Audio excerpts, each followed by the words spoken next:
नमस्कार। आज हम पैसे से जुड़े एक बहुत ही गहरे सवाल पर बात करने वाले हैं। ऐसा क्यों होता है कि कुछ लोग बहुत ज्यादा कमा कर भी हमेशा पैसों की तंगी में रहते हैं और वही कुछ औसत कमाई वाले लोग भी धीरे धीरे अमीर बन जाते हैं? हाँ, ये सवाल तो सबके मन में आता है कभी ना कभी। बिल्कुल। तो हमारे पास जो लेख है वो 5 बहुत ही दमदार किताबों के जरिए इस पहेली को सुलझाने की कोशिश करता है। अच्छा। आज का हमारा मिशन है उस middle class financial operating system को डीबग करना जिसमें हम में से कई लोग फंसे हुए हैं और उसे एक दौलत बनाने वाली सोच से अपग्रेड करना। तो चलिए इस पर गहराई से बात करते हैं। ये एक बेहतरीन एनालॉजी है, ऑपरेटिंग सिस्टम को डीबग करना। क्योंकि देखिए, मिडिल क्लास का जो रास्ता है, एक अच्छी नौकरी, एक घर, रिटायरमेंट के लिए बचत, वो कोई खराब रास्ता नहीं है। नहीं, बिल्कुल नहीं। वो सुरक्षा देता है। हाँ, सुरक्षा देता है, लेकिन वो डिजाइन ही नहीं किया गया है सच्ची फाइनेंशियल फ्रीडम के लिए। अच्छा। तो आज की चर्चा इस बात पर होगी कि असली बदलाव सिर्फ सैलरी बढ़ाने से नहीं आता। असली बदलाव आता है पैसे के काम करने के तरीके को समझने से, एसेट की सही परिभाषा से और सबसे बढ़कर हमारे अपने व्यवहार को समझने से। ये सच में एक मेंटल अपग्रेड है। ठीक है, तो इस अपग्रेड का पहला पैच आता है रॉबर्ट कियोसाकी की किताब रिच डैड पुअर डैड से। हम में से ज्यादातर लोगों ने इसका नाम सुना ही होगा। हाँ, बहुत मशहूर किताब है। और इसका सबसे बड़ा आइडिया भी कि जिस घर में आप रहते हैं वो आपकी संपत्ति यानी एसेट नहीं है, ये सुनने में आज भी उतना ही चौंकाने वाला लगता है। हाँ, क्योंकि ये हमारे सबसे बड़े सपने और निवेश पर सीधा सवाल उठाता है। कियोसाकी ने एसेट और लायबिलिटी का एक बहुत ही सरल लेकिन गहरा फर्क बताया है। क्या है वो? एसेट वो है जो आपकी जेब में पैसा डालती है और लायबिलिटी वो जो आपकी जेब से पैसा निकालती है। बस इतना ही, कोई मुश्किल अकाउंटिंग नहीं। और इसी सीधी सादी परिभाषा से तो पूरा खेल ही बदल जाता है। बिल्कुल। हमारा घर जिसकी हम EMI भरते हैं, टैक्स देते हैं, मेंटेनेंस पर खर्च करते हैं, वो लगातार हमारी जेब से पैसा निकाल रहा है। हाँ। तो कियोसाकी के हिसाब से ये एक लायबिलिटी है। पर यहाँ एक सवाल उठता है। पूछिए। एक घर की कीमत तो समय के साथ बढ़ती भी है, तो क्या वो नेटवर्थ के हिसाब से एक एसेट नहीं है? बहुत अच्छा सवाल है और यहीं पर बारीकी छिपी है। कियोसाकी कैश फ्लो के नजरिए से बात कर रहे हैं, नेटवर्थ स्टेटमेंट के नहीं। अच्छा, हर महीने के खर्च और आमदनी के हिसाब से। हाँ, देखिए, 20 साल बाद शायद आपके घर की कीमत 2 गुनी हो जाए और वो आपके नेटवर्थ में एक एसेट दिखेगा, लेकिन उन 20 सालों तक हर महीने वो आपके कैश फ्लो पर एक बोझ है। और यही कैश फ्लो का बोझ आपको उस रैट रेस में फंसाए रखता है। बिल्कुल। आपकी सैलरी आती है, EMI और दूसरे बिलों में चली जाती है और आप अगले महीने की सैलरी का इंतजार करने लगते हैं। अमीर मानसिकता वाले लोग इस जाल को समझते हैं। वो क्या करते हैं? वे अपनी ऊर्जा आय पैदा करने वाली संपत्ति बनाने में लगाते हैं, जैसे कोई छोटा बिजनेस, स्टॉक डिविडेंड या किराए पर दी हुई प्रॉपर्टी, जो हर महीने उनकी जेब में पैसा डाले, चाहे वे काम कर रहे हों या नहीं। असली आजादी का मीटर सैलरी स्लिप नहीं, बल्कि हर महीने आने वाली वो पैसिव इनकम है। एकदम, ये एक बहुत बड़ा शिफ्ट है। तो कियोसाकी हमें बताते हैं कि क्या करना है, एसेट बनाओ, लायबिलिटी नहीं। लेकिन ये सवाल उठता है कि वो लोग कौन है जो असल में ऐसा करते हैं, उनका रहन सहन कैसा होता है। यहीं पर हमारी दूसरी किताब आती है, द मिलियनेयर नेक्स्ट डोर। हाँ, द मिलियनेयर नेक्स्ट डोर। और ये तो एक बहुत ही हैरान करने वाली तस्वीर दिखाती है। बिल्कुल। ये किताब हमारी फिल्मों और सोशल मीडिया से बनी अमीरों की छवि को पूरी तरह तोड़ देती है। कैसे? थॉमस स्टैनली और विलियम डैंको ने सालों की रिसर्च के बाद पाया कि ज्यादातर करोड़पति लोग वो नहीं हैं जो लैम्बोर्गिनी चला रहे हैं या गुच्ची पहन रहे हैं। तो फिर कौन है? वो आपके पड़ोस में रहने वाले एक साधारण टीचर, प्लम्बर या छोटे बिजनेस के मालिक हो सकते हैं। वे एक साधारण घर में रहते हैं, सालों पुरानी कार चलाते हैं और दिखावे पर बिल्कुल खर्च नहीं करते। ये तो सुनने में थोड़ा अविश्वसनीय लगता है। जो लोग अमीर दिखते हैं वो असल में है नहीं। ज्यादातर मामलों में हाँ। किताब एक कड़वी सच्चाई बताती है। ऊंची आमदनी और दौलत 2 बिल्कुल अलग चीजें हैं। अच्छा। लेखक इसे धन संचय दक्षता या वेल्थ एक्यूमुलेशन एफिशिएंसी कहते हैं। इसका क्या मतलब हुआ? इसका सीधा सा मतलब है, आप अपनी कमाई का कितना हिस्सा असल दौलत में बदल पाते हैं। एक डॉक्टर जो साल के 50 लाख कमाता है लेकिन एक महंगी लाइफस्टाइल जीता है, उसकी दक्षता बहुत कम हो सकती है। और दूसरी तरफ वहीं एक स्कूल टीचर जो 10 लाख कमाता है लेकिन उसका 20% हिस्सा लगातार 30 साल तक निवेश करता है, वो उस डॉक्टर से ज्यादा अमीर हो सकता है। तो इसका मतलब है कि असली अमीर लोग दौलत बनाने के खेल में माहिर होते हैं, अमीर दिखने के खेल में नहीं। बिल्कुल सही। वे अपनी वित्तीय स्वतंत्रता को पड़ोसियों की वाहवाही से ज्यादा महत्व देते हैं। वो अपनी मेहनत की कमाई से देनदारियां नहीं खरीदते। नहीं, जैसे एक और बड़ी कार या एक वेकेशन होम, वे उससे संपत्ति खरीदते हैं जो कि कियोसाकी ने बताई थी, स्टॉक, बॉन्ड, किराए की प्रॉपर्टी। ये हमें सिखाता है कि दौलत का राज ऊंची कमाई में नहीं बल्कि अनुशासित व्यवहार में छिपा है। हाँ, ये एक आदत है, कोई रॉकेट साइंस नहीं। आपने व्यवहार और आदत की बात की और यहीं से एक और सवाल खड़ा होता है। अगर ये इतना सीधा है तो ज्यादा कमाने वाले स्मार्ट लोग अक्सर पैसे से जुड़ी इतनी खराब गलतियां क्यों करते हैं? हाँ। हमारी तीसरी किताब मॉर्गन हाउसल की द साइकोलॉजी ऑफ मनी सीधे इसी दिमागी गुत्थी को सुलझाती है। और ये एक शानदार किताब है क्योंकि ये मानती है कि पैसा सिर्फ एक मैथ प्रॉब्लम नहीं है, ये एक साइकोलॉजी प्रॉब्लम है। सही बात है। हाउसल अमीर यानी रिच होने और दौलतमंद यानी वेल्दी होने के बीच एक बहुत जरूरी फर्क बताते हैं। क्या फर्क है? अमीर होना एक मौजूदा स्थिति है। बिल्कुल। आपकी आज की आमदनी, आपकी बड़ी कार, ये दिखता है। हाँ। लेकिन दौलतमंद होना भविष्य के बारे में है। अच्छा। दौलत वो पैसा है जो आपने खर्च नहीं किया। अच्छा। ये वो संपत्ति है जो आपको भविष्य में विकल्प, सुरक्षा और आजादी देगी। अच्छा। और दौलत दिखती नहीं है।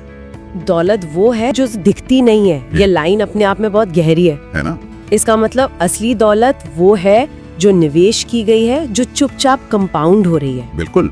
वो कार जो नहीं खरीदी गई, वो विदेशी छुट्टी जिस पे जाने की बजाय पैसा इंडेक्स फंड में लगा दिया गया, वो महंगी घड़ी जिसकी इच्छा को काबू में रखा गया, यही असली दौलत है जो पर्दे के पीछे काम कर रही है। तो हाउसल का मेन पॉइंट क्या है? उनका केंद्रीय विचार यही है कि वित्तीय सफलता इस बात पर 20% निर्भर करती है कि आप क्या जानते हैं, और 80% इस पर कि आप व्यवहार कैसा करते हैं। मतलब ज्ञान से ज्यादा व्यवहार जरूरी है। हाँ, एक साधारण बुद्धि वाला इंसान जो धैर्यवान है, लालच और डर में आवेगी फैसले नहीं लेता, वो एक ऐसे जीनियस को आसानी से पछाड़ सकता है जो हर बाजार के उतार चढ़ाव पर घबरा जाता है। तो मतलब सफलता की कुंजी जटिल निवेश रणनीतियों में नहीं, बल्कि दशकों तक बोरिंग तरीके से सही काम करते रहने में है, धैर्य और विनम्रता। हाँ, और ये शब्द हम दौलत के साथ आमतौर पर नहीं जोड़ते। और यही सबसे बड़ी सीख है।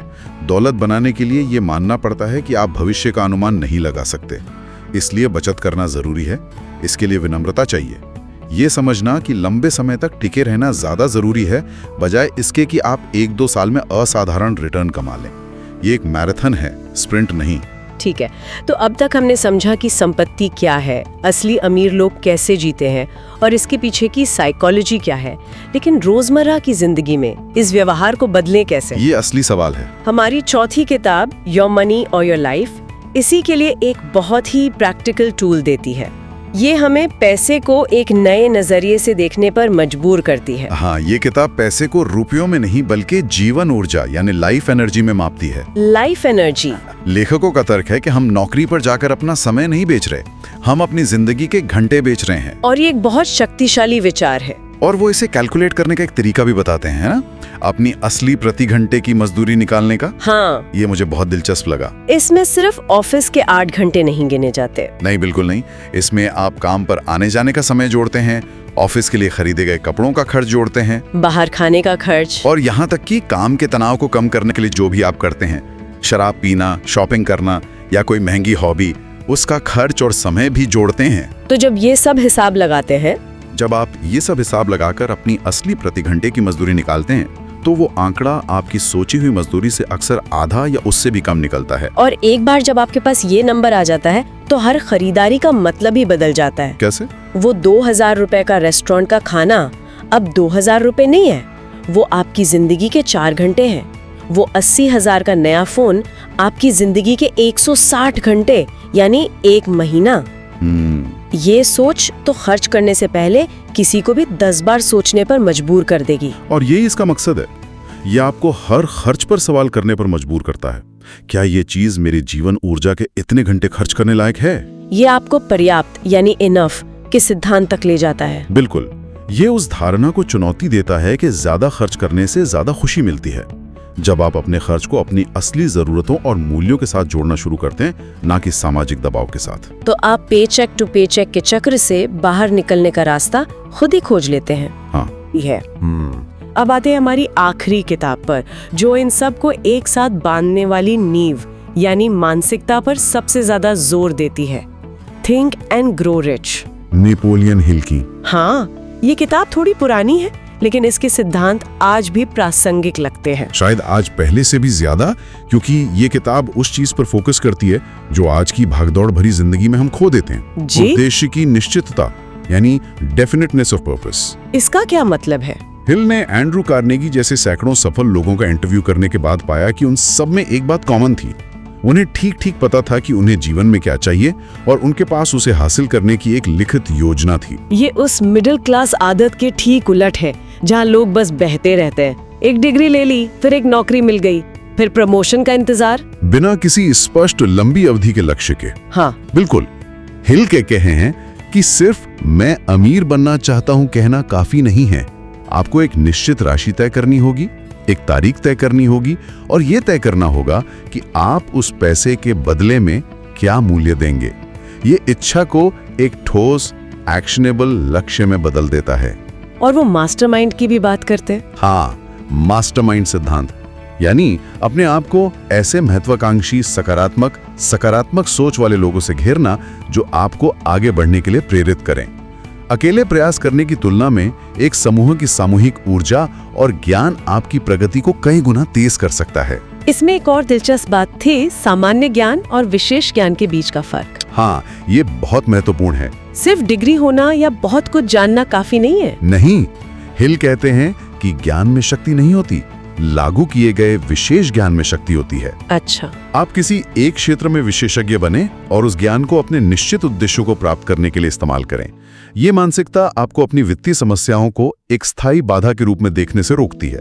तो आप उन्हें एक अस्थायी समस्या के रूप में देखते हैं। हाँ, जिसे सही ज्ञान, दृढ़ता और रचनात्मक सोच से हल किया जा सकता है। मैं ये नहीं कर सकता से मैं इसे कैसे कर सकता हूँ की ओर एक बहुत बड़ा बदलाव है। तो अगर हम इन 5 किताबों के सार को एक साथ पिरोएं तो क्या तस्वीर उभरती है? ये सब हमें एक ही दिशा में ले जा रही हैं। हाँ बिल्कुल, ये 5 स्रोत एक ही कोर आइडिया पर सहमत हैं। वित्तीय सफलता आपकी आय, आपकी डिग्री या आपकी किस्मत से बहुत कम और आपकी मानसिकता और आपके व्यवहार से बहुत ज्यादा निर्धारित होती है। तो ये पूरी यात्रा उपभोग से संचय की ओर है। हाँ, देनदारियों से संपत्ति की ओर है और पैसे के लिए अपना समय बेचने से निकलकर अपनी संपत्ति से पैसिव इनकम बनाने की ओर जाती है। ये एक तरह से जिंदगी को चलाने के तरीके में ही एक मूलभूत बदलाव है।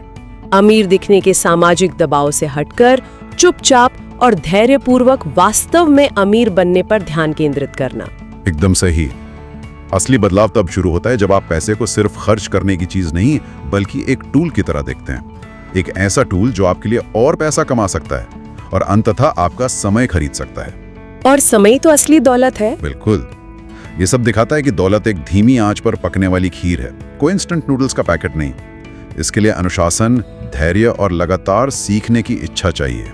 तो इस चर्चा को समाप्त करने से पहले एक विचार सोचने के लिए छोड़ जाते हैं। इन सभी किताबों का निचोड़ ये है कि हमें एक निष्क्रिय उपभोक्ता से एक सक्रिय मालिक बनने की जरूरत है। मालिक अपनी संपत्ति का, अपने समय का और अपने भविष्य का। सही बात है। तो सवाल ये है, अगर किसी की कमाई आज दुगनी हो जाए लेकिन उनकी मानसिकता, उनका फाइनेंशियल ऑपरेटिंग सिस्टम वही पुराना रहे, वही दिखावे की इच्छा, वही देनदारियों को संपत्ति समझने की भूल, तो क्या 10 साल बाद उनकी वित्तीय स्थिति सच में बेहतर होगी या वे बस एक बड़े रैट रेस के पहिए पर और तेजी से दौड़ रहे होंगे?